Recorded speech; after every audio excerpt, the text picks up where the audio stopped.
Ibihe byiza nshuti bakunzi ba Initalk Rwanda, mwe mubana natwe mu biganiro byacu bya buri munsi.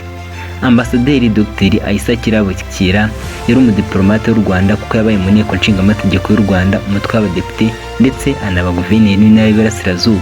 Gusa yitabye Imana ku itariki 12 Kanama umwaka wa 2025 ubwo yari umuyobozi w'ibiro by'umuryango w'abibumbye bishinzwe inkunga mu gihugu cya Somalia, umuryango uzwi nka United National Support Office in Somalia. Uyu mudamu akomeje kugarukaho mu bitangazamakuru bitandukanye, haba ibyo mu Rwanda ndetse n'ibyo mu mahanga. Munyemerere uyu munsi turebere hamwe ubuzima n'amateka ye byamuranze akiri ku isi. Nimba ari ubwa mbere ugeze kuri uno muyoboro, icyo nagusaba wakora subscribe ubundi ukajya ubana natwe mu biganiro byacu bya buri munsi kandi wiyumvemo ikaze. Ubundi amazina ye ni Aissa Kirabukira, yavutse mu mwaka w'1964. Inyandiko zihari zigaragaza aho yavukiye hanyaho, gusa inyandiko zihari zigaragaza ko ari umunyarwanda kandi ko yize muri Makerere University mu gihugu cya Uganda. Aha muri Makerere University akaba yarahavanye impamyabumenyi y'icyiciro cya kabiri cya kaminuza mu bijyanye n'ubuvuzi bw'amatungo, Bachelor's Degree in Veterinary Medicine. Nyuma yo gusoza muri Makerere University yakomeje amashuri muri kaminuza ya James Cook University mu gihugu cya Austria. Aha akaba yaravanye impamyabumenyi y'icyiciro cya gatatu cya kaminuza mu bijyanye n'ubuvuzi bw'amatungo n'ubukungu, Master's Degree in Veterinary Science in Animal Production and Economics.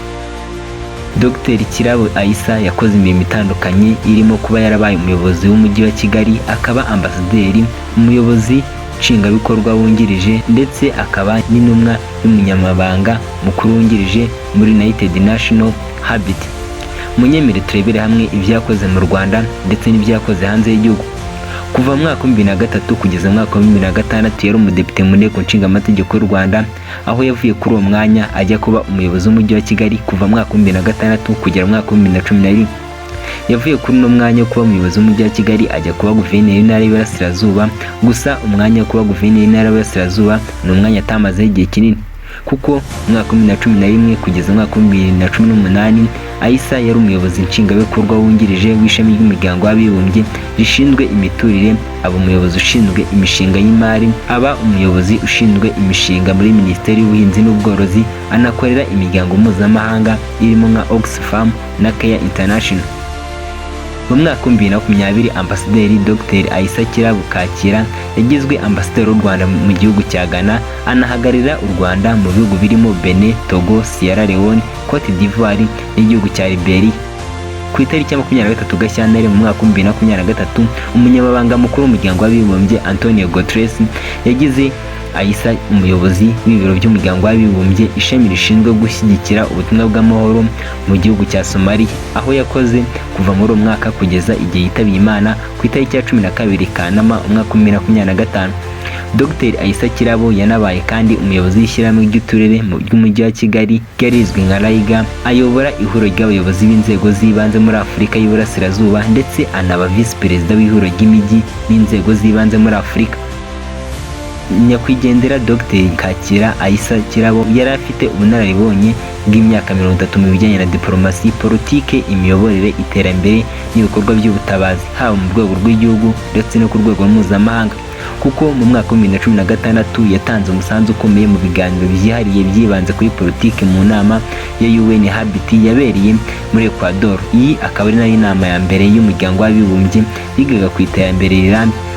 Mu mwaka wa 2008 ubwo yari meya w'umujyi wa Kigali yahawe igihembo cy'ishimwe n'ishami ry'umuryango w'abibumbye rishinzwe imiturire UN Habitat.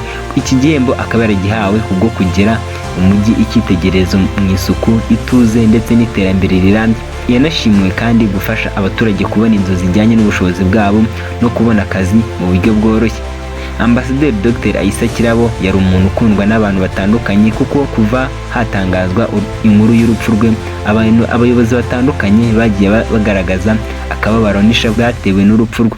Muri bo twavuga umuyobozi w'umuryango w'abibumbye Antonio Guterres, perezida w'igihugu cya Somalia yakoragamo Ambasaderi Olivier Nduhungirehe, Minisitiri w'Ububanyi n'Amahanga n'Ubutwererane w'u Rwanda n'abandi bagiye batandukanye. Ambasaderi Dr Aissa Kirabo yitabye Imana afite abana 4 ku myaka ya 61 y'amavuko. Reka tumwifurize kugira iruhuko ridashira.